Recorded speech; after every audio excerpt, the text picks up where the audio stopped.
Is it just me, or does Boosie kind of look like one of those unlockable characters in a video game? You know what I'm talking about, like you start up and you see a shadowy figure over in the corner and you're like, I wonder who that is. It kind of looks like it might be a ninja or a samurai, but I'm not sure. But I bet I gotta beat the game with everybody before I unlock this damn guy. What's up everybody? It's Luke James, not the singer. If you're an indie artist looking for an album review or some promo, you can hit up Luke at redmattersite.com. And what I have for you boys and girls today is my review for Boosie's new album, Touchdown to Cause Hell. Now I already reviewed his mixtape, Life After Death Row, and I thought that one was pretty legit. But this shit here is next level, and I'm not trolling you guys. This album actually really surprised me. I've never considered myself to be a big Boosie fan, but this one is just really damn good. But I have to say right from the start, if you don't like Boosie's voice, there is nothing I can do to convince you to like this album. But I would recommend that you still give it a try, because there's a lot of good stuff going on this one. And I'm going to get into that right now. Right from the intro called Get 'Em Boosie, we get slapped upside the head with some vicious production from Black Metaphor. And as far as the rapping goes, Boosie is just on his aggressive, I'm back type of shit, as he spits that he's getting his Frank Lucas on. And this really works well as an intro, because it's so hype that it immediately gets your head bobbing and you're just ready for what's next. And there's a lot of hype, bangers, trunk slappers, whatever you want to call them, on this album.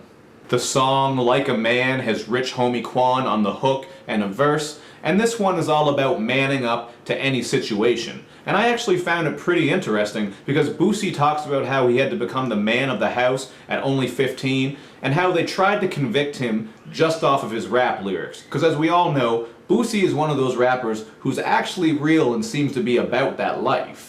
I also really like the beat on this one because it has those PIMP bells on it and some really nice snare rolls. As for other bangers, there's the vengeful track called Retaliation, which is produced by the ever-consistent London on the Track, and there's also the anthem against fakes and frauds called No Juice, which has some really deep bass and a slow, creeping type of vibe to it.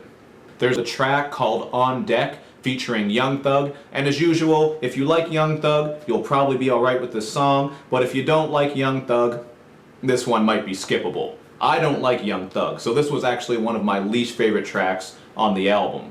But one of my favorite bangers on here is Mr. Miyagi, because it just has a filthy beat, and I like how Boosie compares himself to Mr. Miyagi from The Karate Kid. He's just saying that he's so real that you can learn from him. And then in the hook, he's saying, Daniel's son.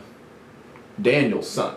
And I know, it is kind of cheesy and kind of corny, but I like it. It just works as something that you can turn up and bang if you want to.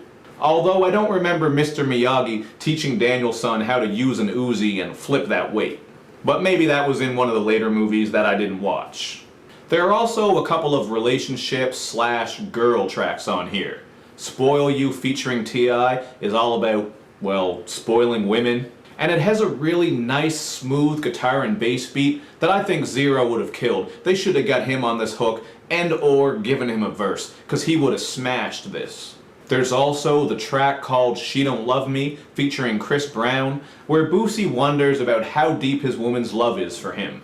And this one is another track that works great as a trunk slapper. It's just something that you can crank up, and Chris Brown does his usual singing thing on the hook. And I also like how Chris Brown and Boosie do a little bit of a back and forth thing in the first verse. That was cool. But Boosie really shines when he's being introspective and telling stories. Like on Window of My Eyes, where he reflects on being deceived by friends and the things that he thought about and went through while in jail. And on How She Got Her Name, where Boosie tells the story of 3 girls who are just filthy. Their names are Quick Fuck Trina, Dirty Diana, and Katie the Chaser. So with names like that, I'm sure there's some classy broads. Some classy dames, see? Then on Black Heaven, Keisha Cole and J. Cole joined Boosie on a track that's all about Black Heaven. In his verses, Boosie raps about what some of the passed on legends might be doing up there, and I thought that was a pretty cool topic for a song.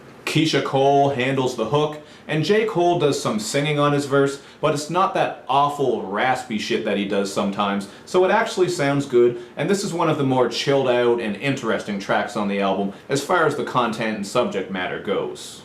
One of the absolute standouts on this album, though, is Mercy on My Soul featuring Jeezy, and it also features a singer named Akali, I hope I'm saying that right, who I've never heard of before, but he absolutely kills the vocals on this track, so he fit in nicely. The DJ Toomp production gives off some Big Crit vibes because of the smooth bass and guitar, and in his verses, Boosie once again is rapping about all his troubles and woes, or as he says, he's got so many baby mamas, he could make it on an episode of Maury, which is an episode that I would really like to see. Maury, that's not my baby. My name is Boosie Boo and that is not my baby. My name is Boosie Boo and that is not my baby.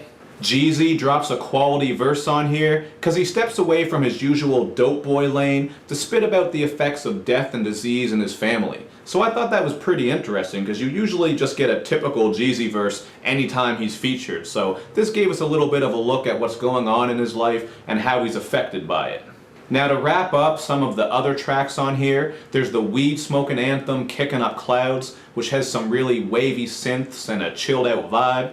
And Drop Top with Rick Ross has a beat that reminds me of some old school Manny Fresh production. And of course, it has a copy and paste verse from Ricky Ross. You know those verses where he flow like this, then he flips around the script and then he flows like this.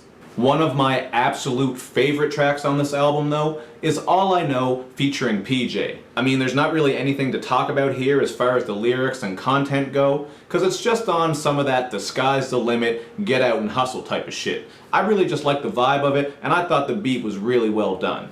But of course, I can't leave this review without talking about the two Webbie features. The first track he's featured on is called On That Level, which has a DJ Mustard vibe to it because of all the hand claps and the piano build-up.